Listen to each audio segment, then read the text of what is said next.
Esta es la iglesia Puerta de Esperanza, situada en San Lucas, Zacatepeques, República de Guatemala, en América Central.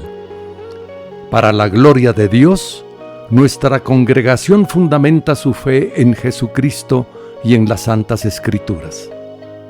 Agradecemos a Dios que hoy se pueda contar con Internet para cumplir con cabalidad el mandamiento de nuestro Señor Jesucristo, que es predicar el Evangelio en todas partes del mundo.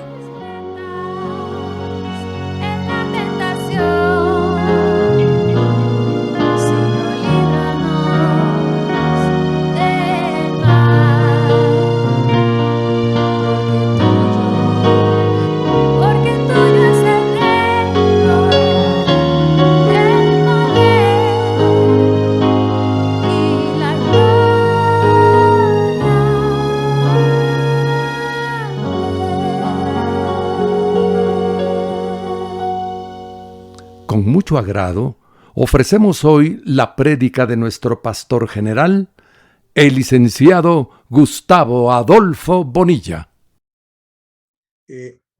Estamos en el capítulo número 3 de nuestro material de estudio, que tiene que ver con las señales.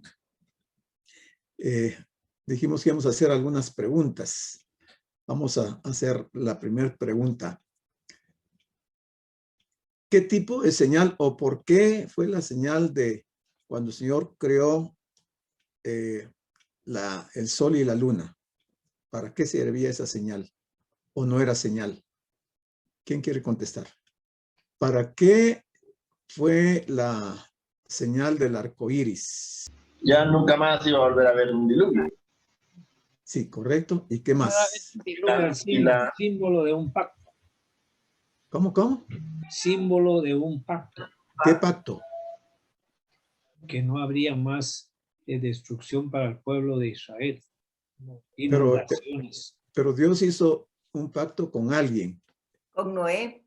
Con Noé. Correcto.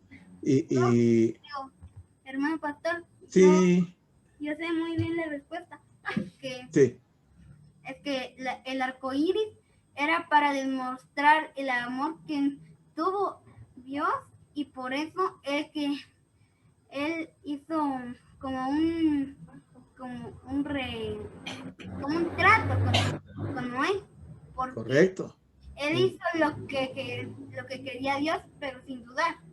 No dijo, Dios, pero yo no puedo hacer todo eso en un día. No puedo hacer eso. Correcto. Entonces, él no dudó. Sí, ok. Gracias, Isaías. ¿Y para qué fue la circuncisión? Fue para el pueblo que estaba viviendo bajo la ley. ¿Y qué era la circuncisión? No me refiero a la operación física, sino que ¿qué sentido tenía la circuncisión?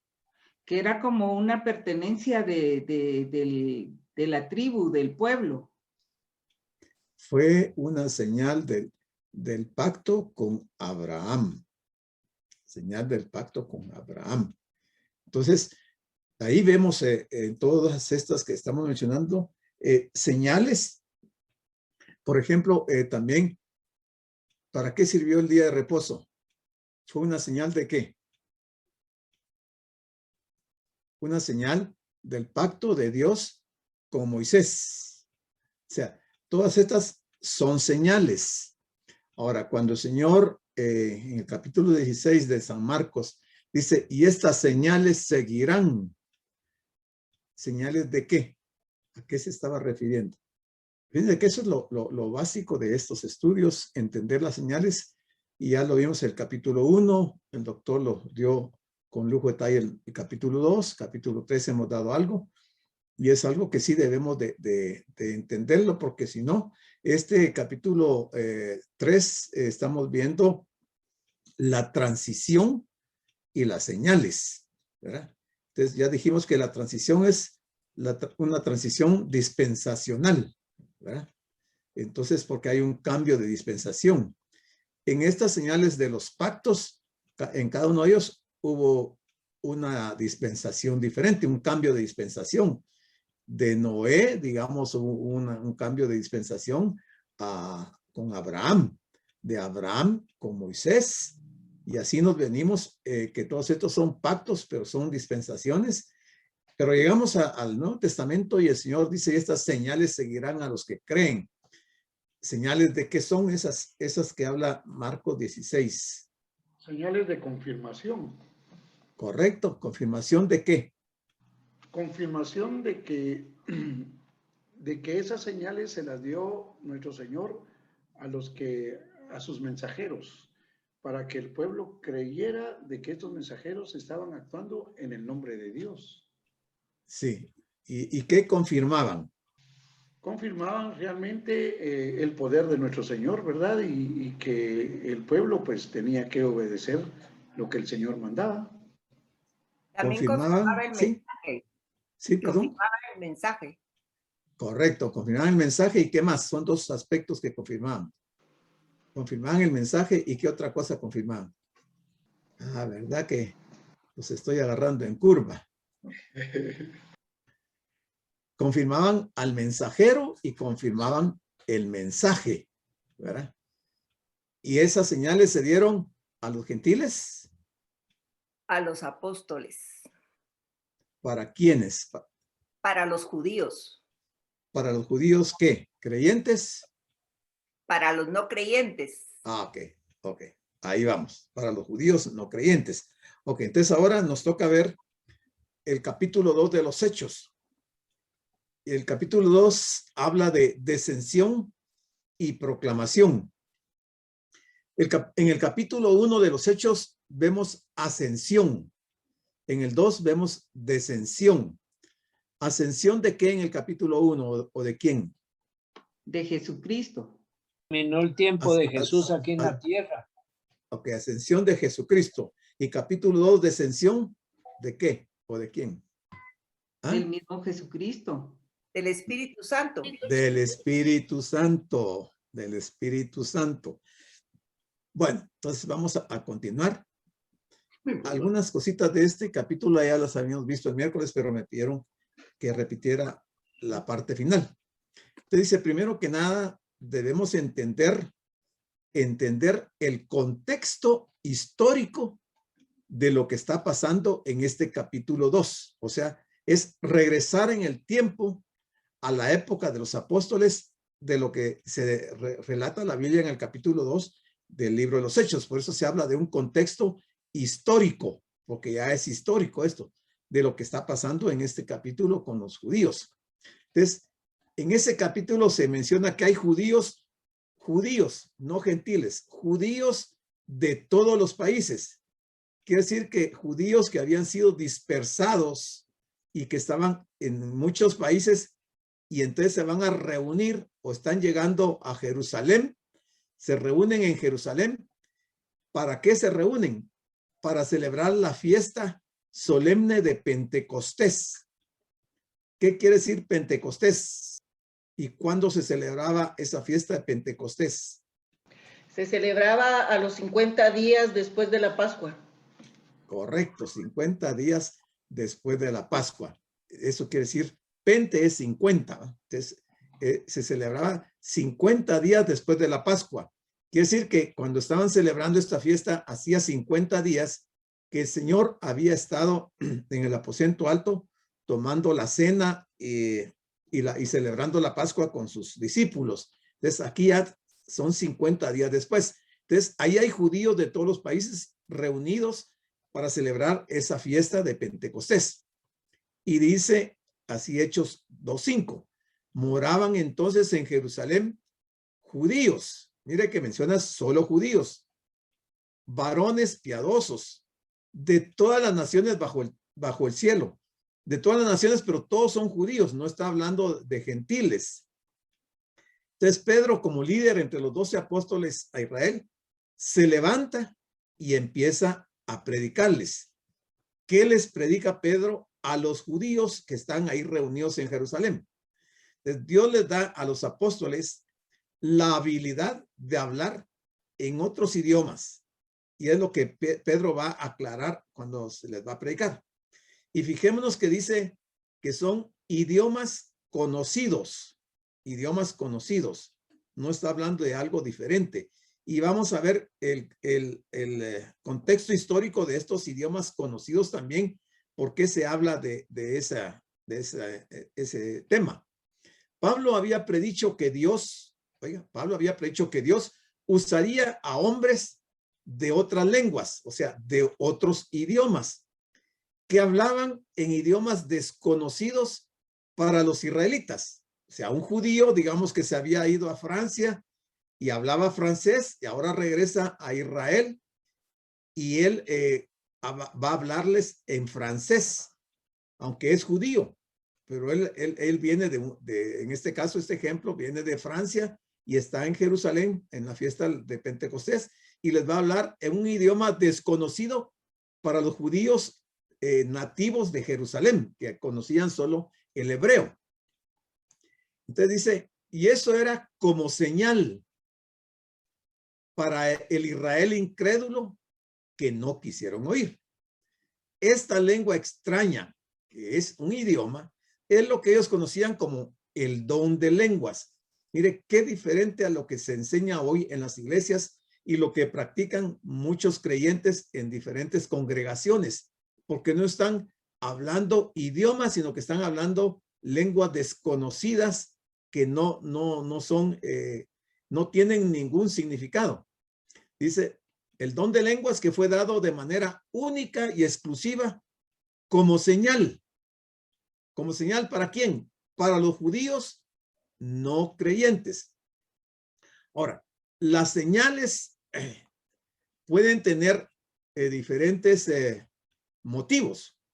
Yo les pongo aquí, esta señal tenía 3 aspectos. La señal podría ser para maldición, para bendición y para autoridad. Entonces, si el Señor está permitiendo que en Jerusalén, en la fiesta de Pentecostés, empiecen los apóstoles a hablar en idiomas que no era el hebreo, ¿cuál era el trasfondo o la señal? ¿Para qué era, en ese caso, para los judíos no creyentes? ¿Sería una señal de bendición? ¿Sería una señal de maldición? ¿O sería una señal de autoridad? Para subrayar el aspecto de maldición, Pablo citó las palabras de advertencia del profeta Isaías. Aquí está el contexto histórico. Contexto histórico y bíblico. Citó las palabras de advertencia del profeta Isaías a Judá. ¿Sobre qué? Sobre el juicio proveniente de Asiria que estaba mencionado en Isaías 28:11. Mire cómo Pablo va a tomar ese pasaje de Isaías 28:11 que ya había tenido cumplimiento muchos años atrás, pero que está dando ahora esas señales de hablar en otras lenguas como una señal de maldición para los judíos no creyentes. Los líderes religiosos del pueblo de Israel creyeron que sus palabras eran demasiado simples y lo rechazaron. Rechazaron a Pablo también. Pero también Jeremías había hablado en términos similares sobre los babilonios que vendrían a destruir a Judá, según Jeremías 5:15. Aquí hay dos aspectos históricos importantes para la nación de Israel. El que mencionó Isaías en 28:11 y el que mencionó Jeremías en Jeremías 5:15. Estos dos textos se cumplieron en la fecha que anunciaron los profetas. Entonces veamos qué es lo que nos dice Isaías 28:11. Dice, porque en lengua de tartamudos y en extraña lengua hablará a este pueblo. Estaba hablando de la lengua de los asirios. Está hablando de la invasión que Asiria hizo a Israel y se los llevó cautivos. Fue una señal de maldición, porque ahí murieron muchos judíos. Ahora, ¿qué decía Jeremías? En Jeremías 5:15. Dice, he aquí, yo traigo sobre vosotros gente de lejos, oh casa de Israel. Dice Jehová, gente robusta, gente antigua, gente cuya lengua ignorarás y no entenderás lo que hablare. Jeremías se está refiriendo a Babilonia. Y recordemos que Babilonia llegó con el rey Nabucodonosor y mató a muchos judíos y profanó el templo y saqueó el templo, y fue también una señal de maldición para el pueblo de Israel. ¿Qué relación tiene Isaías y Jeremías en estos dos pasajes ahora en el Nuevo Testamento, cuando el Señor les dice a los judíos, y estas señales seguirán a los que creen? O sea, de trasfondo está todo este contexto bíblico que tenemos que relacionarlo, si no, no entendemos lo que está pasando en el Nuevo Testamento. Cuando los apóstoles hablaron en otros idiomas el día de Pentecostés, los judíos debieron haber sabido que el juicio profetizado, que había tenido cumplimiento histórico a través de los asirios y luego en el cautiverio babilónico, estaba a punto de caer de nuevo sobre ellos por el rechazo y muerte de Cristo. No sé si se entiende, hermanos. Yo quiero que entiendan bien esta parte del contexto de Isaías y de Jeremías y lo que están haciendo ahora los apóstoles en ese momento, que están anunciando y están hablando en otras lenguas, y que esas son señales de que está a punto de caer de nuevo sobre los judíos el juicio, la maldición por rechazar y dar muerte a Cristo. Nada que ver con lo que se hace hoy en las iglesias, esas lenguas de jerigonzas, pero nada que ver, o sea, está totalmente fuera de contexto. Entonces tenemos que entenderlo nosotros bien para cuando nos pregunten poderlos explicar y nosotros mismos estar seguros de qué es lo que está pasando. Te dice la muerte de Cristo, que incluía la destrucción de Jerusalén en el año 70 después de Cristo, tal como había ocurrido en el año 586 antes de Cristo, bajo el dominio de los babilónicos. Aquí están los dos contextos importantes de lo que se estaba profetizando, o se estaba dando como señal a los judíos por medio de los apóstoles, y que el Señor lo había manifestado también. Esto sirve como una señal delante de los judíos, porque Dios les prometió señales. A los judíos el Señor les prometió señales. A la iglesia no le prometió señales. Le prometió señales a los judíos. Y vamos a ver por qué a la iglesia no. Dice, los gentiles, o sea, los griegos, que son los gentiles son los griegos, y la iglesia, que somos nosotros no pedimos señales, porque no son para nosotros, sino que son para los judíos. Todas las señales son para los judíos, y en especial los judíos no creyentes. Con esto quiero yo enfatizar una vez más de que el hablar en lenguas, nada, pero nada que ver para la iglesia, y menos esas lenguas que ellos hablan que son jerigonzas, que no tienen ningún significado. No existe ese lenguaje, ni el que está hablando lo entiende, ni el que pretende dar una interpretación de ese mensaje tampoco lo entiende. Ese es un engaño que se está dando, y que no sería raro que se filtran. Hay espíritus contrarios a los ángeles para inducir a las gentes y entrar en un proceso como ¿cómo se llama? De meditación o de algo así, como hacen los, ¿cómo se llama? De meditación trascendental, en donde lo que menos se manifiesta es el Espíritu de Dios. No hay nada en esas prácticas que acostumbran las iglesias, muchas iglesias el día de hoy. En la ley está escrito, en otras lenguas y con otros labios hablaré a este pueblo. ¿A cuál pueblo?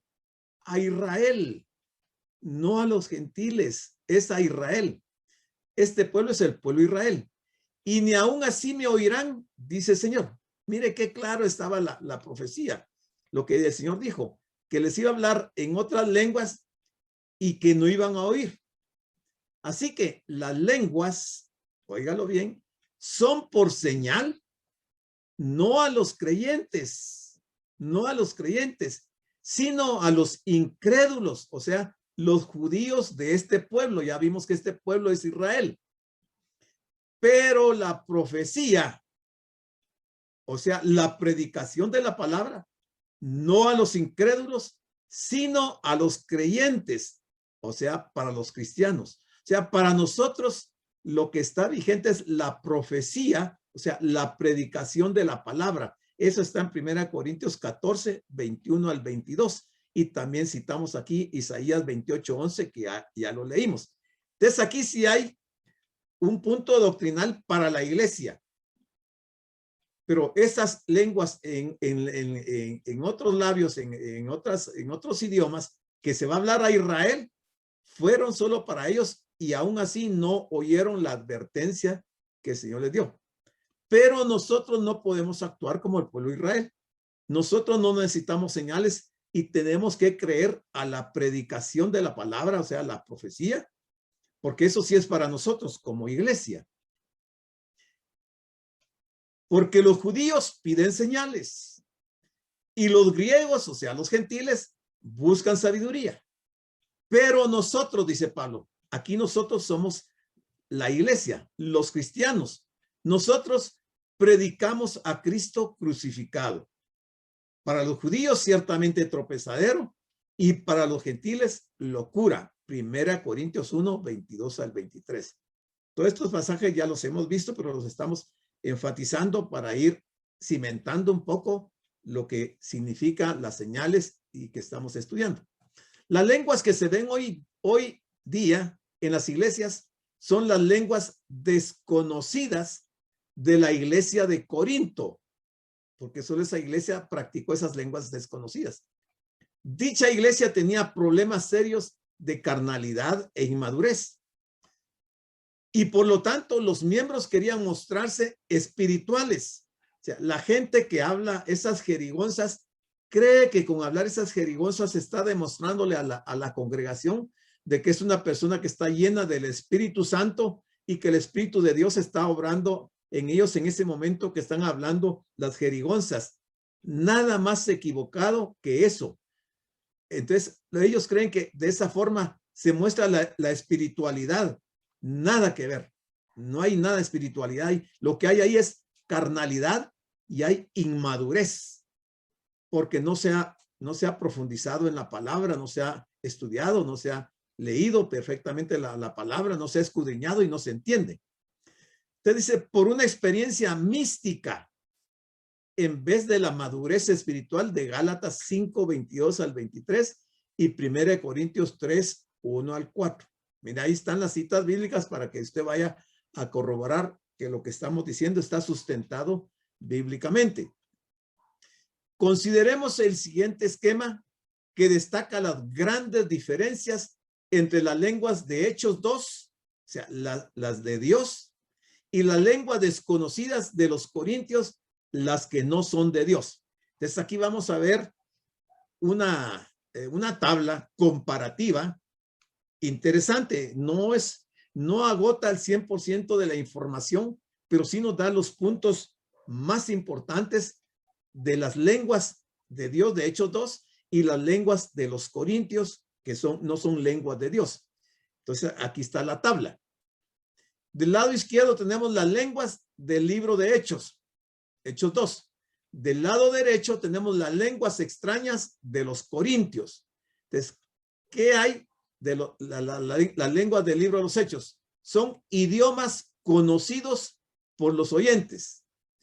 ¿Qué hay en las lenguas extrañas de los corintios? Son idiomas desconocidos por los oyentes. Aquí son desconocidos y aquí son conocidos. ¿Qué hay en la lengua del libro de los Hechos? La interpretación no era necesaria. ¿Qué pasa en la de los corintios? La interpretación era necesaria, pero imposible porque no es ningún idioma conocido. O sea, eso era ahí solamente se fingía que había una interpretación, pero era el sentir de la persona que decía que tenía la interpretación. En el libro de los Hechos, las lenguas son se dan en una asamblea de judíos incrédulos. En la de Corintios era una asamblea de gentiles, no de judíos, sino que de gentiles creyentes. Aquí son no creyentes, aquí son creyentes, pero gentiles en una iglesia. ¿Cuándo se dan las lenguas del libro de los Hechos? Se dan en el día de Pentecostés. ¿Cuándo se dan las lenguas extrañas de los corintios? El primer día de la semana, o sea, el domingo. Las lenguas del libro de los Hechos se dan solo por los apóstoles, mientras que la de los corintios se dan por los miembros de la iglesia local, o sea, la iglesia de Corinto. En el libro de los Hechos, las mujeres no hablaron. En los corintios, las mujeres tenían prohibido hablar, pero eran las que estaban hablando lenguas, entre comillas. En el libro de los Hechos, el comunicador es Pedro. En los corintios, el comunicador es Pablo, pero que corregía, que estaba corrigiendo a los corintios. En el libro de los Hechos se hacía decentemente y con orden. En Corinto se hacía con mucha confusión y con mucho desorden. En el libro de los Hechos el resultado fue muchos añadidos a la iglesia. En Corinto, ¿cuál fue el resultado? Muchos considerados locos. En el libro de los Hechos fue una señal provechosa y fructífera. En los corintios fue un regaño por el mal uso. En el libro de los Hechos, Dios estaba hablando a los judíos a través de los apóstoles. En Corintio eran unos gentiles hablando supuestamente a Dios. Aquí se hablaba a los judíos y ellos dicen que están hablando a Dios. En el libro de los Hechos es una señal de confirmación. Marcos 16. En Corintios era un mensaje de supuesta revelación mística. Yo creo, hermanos, que aquí hasta los niños entienden las diferencias y ya nosotros que somos adultos, somos maduros, sería ridículo que no entendiéramos las diferencias y por qué podríamos seguir queriendo mantener vigente el hablar esas lenguas de jerigonzas. Sería muy ridículo, muy inmaduro y de mucha ignorancia, ¿verdad? Entonces, en esta tabla se mencionan las partes más importantes, las diferencias que hay entre los dos tipos. Como el hombre sabio dijo, las cosas diferentes no son iguales. O sea, las lenguas desconocidas de la iglesia carnal de Corintios 14 no son las lenguas de los apóstoles llenos del Espíritu de Hechos 2. Totalmente diferente y nada, pero ninguna relación, ni en lo más mínimo. Está totalmente divorciada una de la otra en este caso. Muchos me dirán, dijo el Señor, este pasaje es interesante, miren. Muchos me dirán en aquel día. ¿Qué es lo que van a decir? Muchos, no pocos, mire, son muchos. ¿Qué es lo que van a decir? Señor, Señor, ¿no profetizamos en tu nombre? Y en tu nombre echamos fuera demonios. Y en tu nombre hicimos muchos milagros. ¿Y qué va a decir el Señor? Entonces el Señor les va a declarar, nunca os conocí. Apartados de mí, hacedores de maldad. Se recuerdan que en Marcos capítulo 9, creo, versículos 38 al 40, se habla de un pasaje en donde Juan le dice al Señor que han visto a un hombre que no anda con ellos, pero que echa fuera demonios. Eso dice Juan. Unos versículos antes dice que un hombre llevó a su hijo a los apóstoles y los apóstoles no pudieron sacarle el demonio al hijo de ese hombre. ¿Y cómo es posible que unos versículos después hay un hombre que no es de los apóstoles y que echa fuera demonios? Eso es totalmente fuera de toda razón. No puede ser. En todo caso hubiera sido un apóstol. ¿Por qué los apóstoles no pudieron echar fuera el demonio? O sea, ese otro hombre que sí decía él que echaba fuera demonios, tenía la unción de Dios al Espíritu Santo sin ser uno de los apóstoles. Imposible. Entonces ese hombre es igual de los que tenemos hoy en día, que le van a decir al Señor, Señor, no profetizamos. Profetizamos aquí no predicamos en tu nombre, y en tu nombre echamos fuera demonios, y en tu nombre hicimos muchos milagros. ¿Por qué el Señor les va a decir, nunca os conocí, apartados de mí, hacedores de maldad? Si fueran gente que realmente, como el Señor le dijo a Juan cuando él le hizo la pregunta, y le dijo que no se lo prohibieran porque el que no era contra ellos, por ellos era.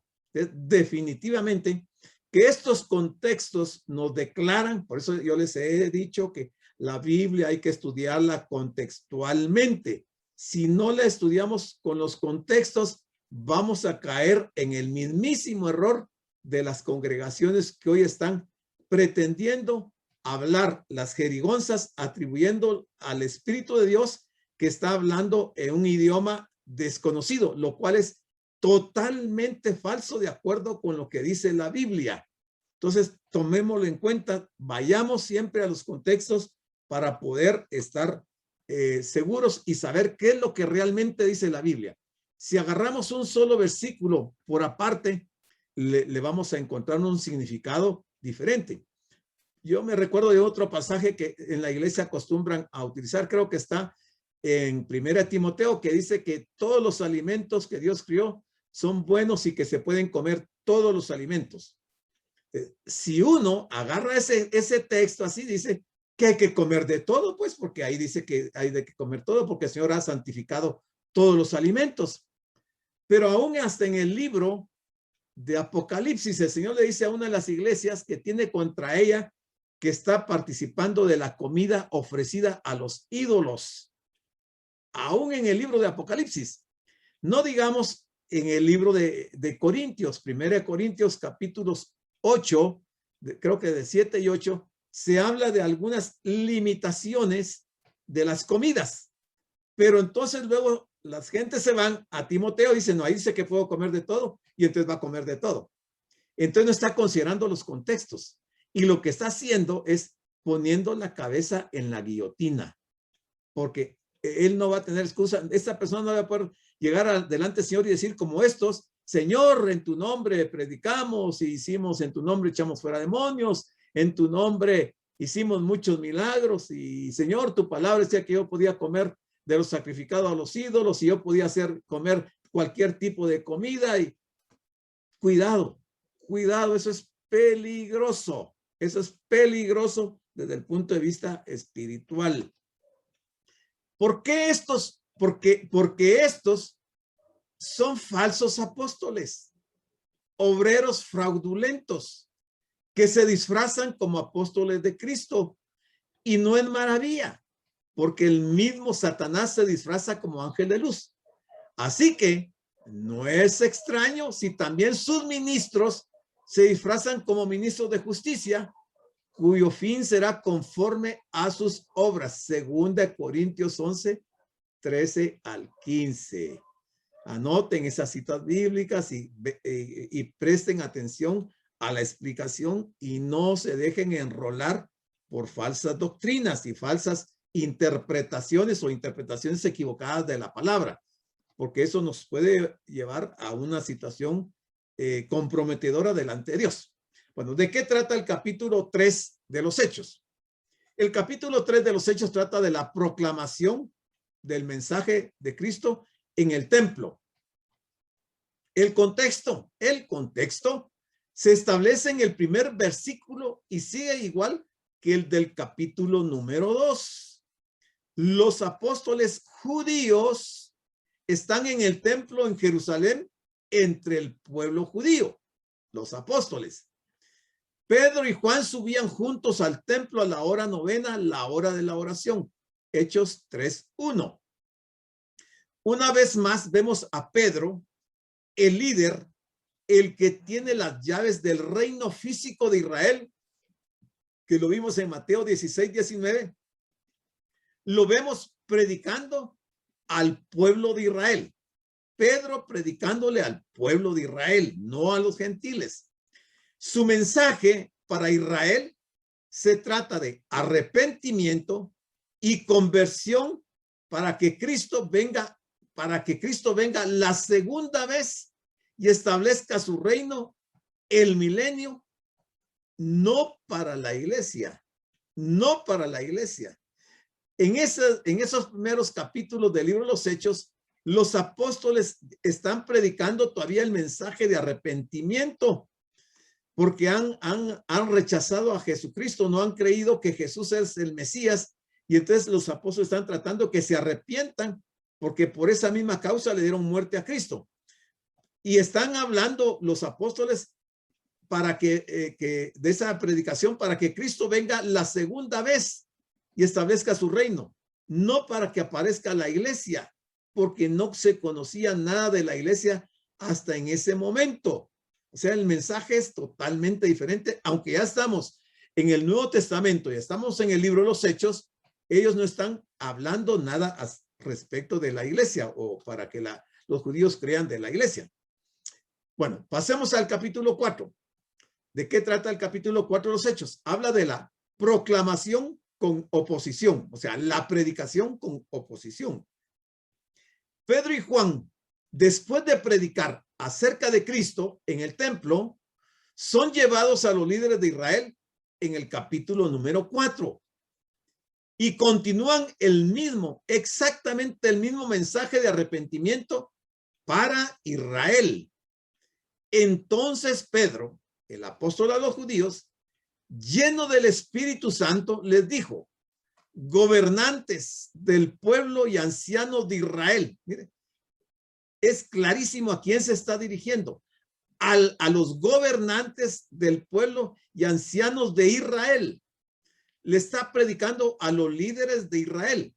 Y les dice: sea notorio a todos vosotros, o sea, a los judíos y a los líderes, y a todo el pueblo de Israel, que en el nombre de Jesucristo de Nazaret, a quien vosotros crucificasteis y a quien Dios resucitó de los muertos, y le señala que por esa predicación de Cristo es que aquel cojo paralítico que estaba en la puerta del templo, le fue devuelta la sanidad en sus piernas. Usted puede seguir leyendo ahí del capítulo 4 esto. Entonces, ese es el mensaje que están predicando ellos a los gobernantes, a los líderes de Israel y a todo el pueblo de Israel. No le están predicando a la iglesia, están predicando a los judíos, a los judaizantes. Capítulo 5. ¿De qué trata el capítulo 5 de los Hechos? Aquí continúa la proclamación de la predicación. Aquí los apóstoles experimentan más oposición de parte de los líderes de Israel. Entonces, levantándose el sumo sacerdote y todos los que estaban con él, esto es, la secta de los saduceos, se llenaron de celos y echaron mano a los apóstoles y los pusieron en la cárcel pública. Eso está en Hechos 15, del 17 al 18. Cuando los apóstoles tienen la oportunidad de responderles, es otra vez Pedro que la Biblia menciona por nombre, el que da el mensaje. Este apóstol, o sea, Pedro, el apóstol a la circuncisión, a los judíos, les predica el mismo mensaje de la crucifixión de Jesucristo. Hechos 5, 27, 30. Mira, está insistiendo Pedro en el mismo mensaje, porque no le está predicando a la iglesia, le está predicando a los judíos, a las autoridades judías y a todo el pueblo de Israel. Capítulo 6 de los Hechos. ¿De qué trata el capítulo 6? Habla de la elección de Esteban. Y dice, en la primera parte de este capítulo, se eligen los primeros diáconos, entre los cuales estaba Esteban. Hechos 6, del 1 al 7. Se eligen los primeros diáconos. Él va a ser el último mensajero. Esteban va a ser el último mensajero para llevar el ofrecimiento del reino delante de los líderes de Israel. Aquí está la segunda y última oportunidad que se le dio a los judíos para que creyeran que Jesús era el Mesías y para que creyeran en el reino, que el reino físico podía ser establecido. En ese tiempo hubiera podido ser establecido si ellos hubieran creído. Pero como no, entonces se hizo un receso y ya no se dio el establecimiento del reino. Entonces dice de esto se trata la última parte del capítulo, cuando los judíos llevan a Esteban al concilio de los líderes de Israel. Está en Hechos 6, del 8 al 15. En el capítulo 7, aquí tenemos la proclamación de Esteban. Este capítulo es importante, bien importante.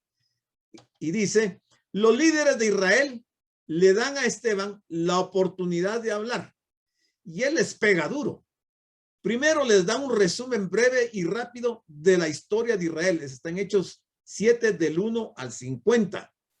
Luego, Esteban llega al grano de su mensaje y, como Pedro, Esteban les echa la culpa a los líderes de Israel por la crucifixión de Jesús. Implícito en su mensaje estaba el llamamiento al arrepentimiento por haberlo hecho. Eso está en Hechos 7, del 51 al 53. Los judíos rechazan el reino matando al mensajero que Dios usó para ofrecérselo, o sea, a Esteban. Con este rechazo oficial, la transición de Israel a la iglesia empieza. Aquí empieza la transición. Después del capítulo 7, Hechos 7, 54 al 60. Ahora veamos el capítulo 8. El capítulo 8 de los Hechos habla de que la transición de Israel a la iglesia empieza, da inicio. Aquí ya empezamos a ver aspectos de la iglesia. En este capítulo, Dios nos muestra toda la transición del libro de Hechos. Encuadra con los grupos a los cuales los discípulos alcanzan. Los judíos en Jerusalén, o sea, los líderes de la nación, acaban de rechazar oficialmente el ofrecimiento del reino cuando mataron a Esteban. Y por lo tanto, se estalla una gran persecución contra los cristianos en el capítulo número 8. O sea, en esta parte de la transición que empieza.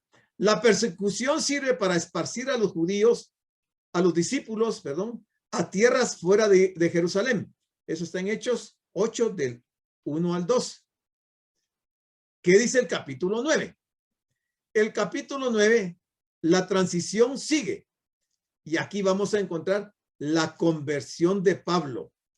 Aquí ya se aproxima el establecimiento de la iglesia.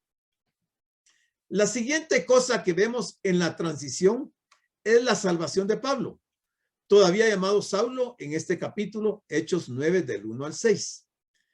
Dios tiene una misión específica para Pablo. Y el Señor le dijo a Ananías que le fuera a hablar a Pablo y que le dijera, y le dice, ve, porque instrumento escogido me es este. ¿Para qué? Para llevar mi nombre en presencia de los gentiles, ya no de los judíos, sino que de los gentiles y de reyes y de los hijos de Israel. Pero mira, ya incorpora a gentiles y reyes y obviamente hijos de Israel, porque van a haber creyentes, judíos creyentes que van a formar parte de la iglesia también. Eso está en Hechos 9:15. El ministerio de Pablo se define en Gálatas 2, versículos 7 al 9. Pablo dice claramente que me había sido encomendado el evangelio de la incircuncisión. Él repite esto varias veces a través de sus escritos. Hechos 22:21, Hechos 26:17, Efesios 3:8 y Gálatas 1:16. Bueno, ya en el siguiente capítulo, o sea, el 10, continúa la transición. En este capítulo 10 hay algo extraordinario, que Pedro alcanza a los gentiles. Mira, hasta en este momento Pedro va a tener la experiencia de alcanzar a los gentiles. En este capítulo Dios usa a Pedro para alcanzar al primer gentil pagano. Gentil pagano. Y no es una coincidencia que sucede en este capítulo. O sea, 10 es el número de los gentiles en la Biblia. O sea, bíblicamente el número 10 es el número de los gentiles. El etíope de Hechos 8, aunque gentil por nacimiento, era un judío prosélito. O sea, era diferente al que Pedro va a evangelizar ahí en el capítulo número 10 también. Pero estamos viendo que, porque alguien pensará que ya en el 8 se había convertido el primer gentil. Y cierto que era gentil, pero era un judío prosélito que se había convertido al judaísmo. Pero Pedro le va a predicar a Cornelio, que este sí es diferente al etíope, porque él es un pagano gentil, no es un judío prosélito, ni es un creyente. Había, dice, en Cesarea un hombre llamado Cornelio, centurión de la compañía llamada La Italiana, piadoso y temeroso de Dios con toda su casa, y que hacía muchas limonas al pueblo y oraba a Dios siempre.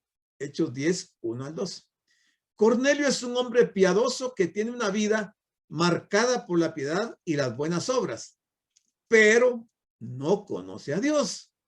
En este capítulo, Dios le revela a Pedro que ahora él está alcanzando a los gentiles.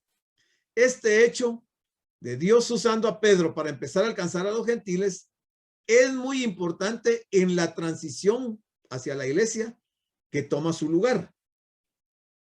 Cuando Pedro entró a la casa de Cornelio, salió Cornelio a recibirle y postrándose a sus pies, adoró.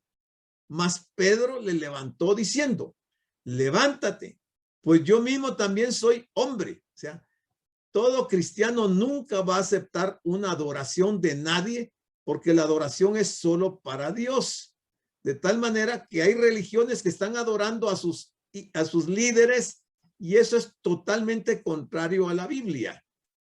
Dice, y hablando con él, entró y halló a muchos que se habían reunido y les dijo, vosotros sabéis cuán abominable es para un varón judío juntarse o acercarse a un extranjero. Pero a mí me ha mostrado Dios que a ningún hombre llame común o inmundo, por lo cual al ser llamado vine sin replicar. Así que pregunto, ¿por qué causa me habéis hecho venir? Hechos 10, 25 al 29. Para confirmar este nuevo mensaje, o sea, este gran cambio de dispensación que Dios ya está tratando con los gentiles directamente, el Señor les da a los judíos, en este caso a Pedro y a sus acompañantes, una señal de confirmación, las lenguas, idiomas que se hablan en la casa de Cornelio. Pero, ¿qué es eso? Es una señal de confirmación. ¿Confirmación de qué? Del cambio de dispensación, del cambio del mensaje, de cambio del mensajero. Eso es lo que está haciendo Pedro y no se está percatando conscientemente en ese momento. Dice que mientras aún hablaba Pedro estas palabras, el Espíritu Santo cayó sobre todos los que oían el discurso, solo sobre los que oían el discurso. Dice que el texto podía haber dicho, el Espíritu Santo cayó sobre todos, pero dice sobre todos los que oían el discurso. Quiere decir que algunos probablemente no estaban oyendo, no es discurso, sino que es una predicación, pero los que estaban poniendo atención, sobre ellos cayó el Espíritu Santo. Y los fieles de la circuncisión que habían venido con Pedro, o sea, judíos, se quedaron atónitos de que también sobre los gentiles se derramase el don del Espíritu Santo. Ahí está la transición de la dispensación. Porque los oían que hablaban en lenguas, o sea, en idiomas, y eran idiomas porque de otra manera estos fieles no hubieran entendido lo que estos estaban hablando, y ellos los oyen que están magnificando a Dios. O sea, no están hablando jerigonzas, están hablando idiomas. ¿Quiénes? Cornelio y los que oyeron el mensaje. Primera vez que se derrama el Espíritu, entonces, en este caso, con los gentiles, y hablan en otras lenguas. Quiere decir que si los fieles entendieron lo que decían Cornelio, que era romano, y su gente, que haber sido romana también, que han de haber hablado el idioma romano. Y si los fieles los entendieron, quiere decir que ellos estaban magnificando a Dios. ¿En qué idioma? En hebreo. Entonces, Cornelio y su gente empezaron a hablar en hebreo. Por eso es que los fieles que van con Pedro le entienden lo que ellos están diciendo y oyen que están magnificando a Dios. Eso nos confirma que esas jerigonzas no tienen nada que ver con lo que la Biblia habla de lenguas. Notemos varias cosas importantes aquí. Primero, la señal de las lenguas fue para los fieles de la circuncisión, o sea, los judíos. Segundo, la señal fue la de hablar en lenguas conocidas, no desconocidas. Sabemos que no eran lenguas desconocidas, o sea, el hablar incoherentemente, porque los judíos sabían que Cornelio y los suyos magnificaban a Dios. Dios ya está tratando con los gentiles directamente, algo completamente nuevo desde la formación de la nación de Israel. Entonces Cornelio es el primer gentil pagano, alguien sin Dios y sin la salvación, que se salva de la misma manera que nosotros. ¿Cómo se salva? Por fe, por creer, sin obras. El establecimiento de la iglesia entre los gentiles no fue una idea que se le ocurrió a Pablo. Eso estaba ya en la mente de Dios, del Señor, y ha llegado el tiempo para la formación. Dice, la transición de Israel a la iglesia, o sea, de los judíos a los gentiles, forma parte del plan de Dios. El Señor usa al mismo apóstol de los judíos para alcanzar primero a los judíos, en Hechos 2. Luego lo usa para alcanzar a los samaritanos, Hechos 8, 14 y 7. Y luego usa siempre a Pedro para alcanzar a los primeros gentiles de Hechos 10, o sea, Cornelio y los que están con él. Cuando Pablo vuelve a la escena, él simplemente toma la misión de donde Pedro se la dejó. Pedro vuelve a Jerusalén, según Hechos 11:2, y no lo vemos fuera de ahí en el resto del libro de los Hechos. Pedro ya no aparece en el libro de los Hechos después del capítulo 11, versículo 2. O sea, a partir de ese momento, Pablo toma la misión de la predicación y ya Pedro desaparece de la escena. La transición está en marcha y la obra ya le toca principalmente a Pablo. Bien. Entonces, pasemos al siguiente de los capítulos 11 y 12 del libro de los Hechos. Aquí en el capítulo 11 y 12 de los Hechos se sigue hablando de la transición de los apóstoles judíos. Y dice, los judíos de Jerusalén al principio tienen problemas aceptando el hecho de la transición. Los judíos de Jerusalén no quieren creer que Dios está trabajando entre los gentiles y ya no solamente con Israel. Es en este momento que vemos a Pablo volver a la escena.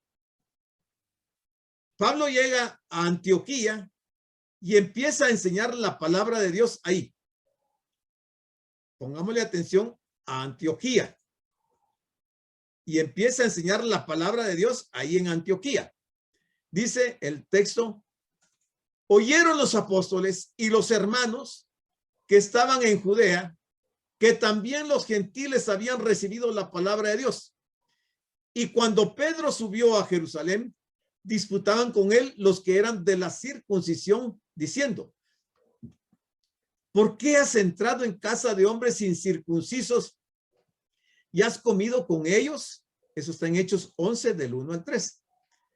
Entonces, oídas estas cosas, callaron. O sea, Pedro da razón, da un informe de lo que ha pasado.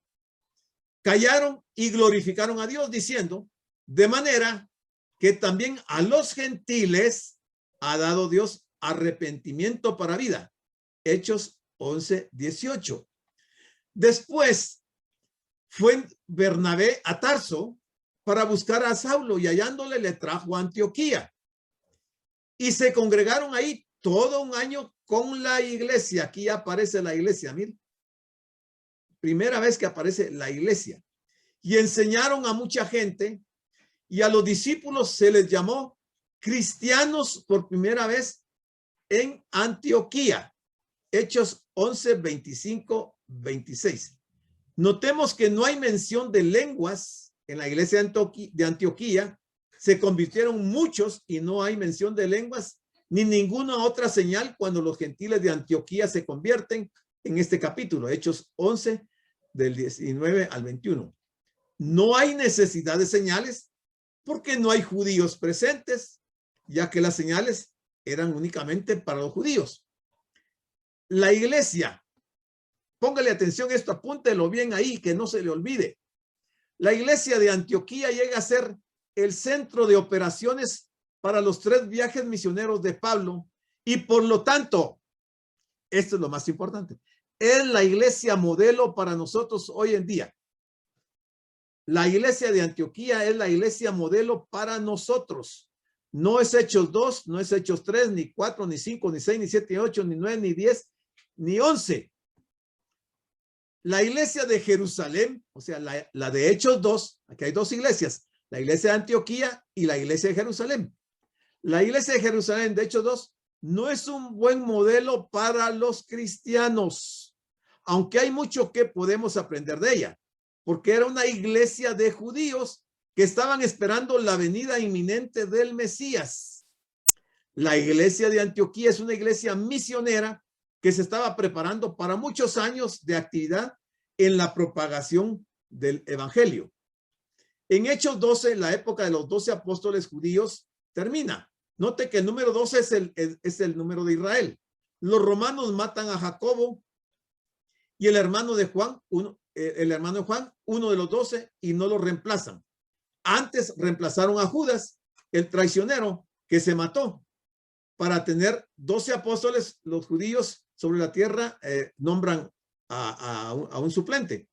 Para la venida, para tener 12 apóstoles judíos sobre la tierra para la venida del Mesías y el establecimiento de su reino. Israel rechazó el reino matando a Esteban en Hechos 7 y por lo tanto Dios aplazó dicho reino hasta después de la dispensación de la iglesia. Ya no nos da tiempo, hasta aquí nos llegamos. Vamos a seguir el siguiente miércoles con este. Damos las gracias por su atención a la prédica del pastor general licenciado Gustavo Adolfo Bonilla e invitamos a la prédica del próximo domingo a esta misma hora.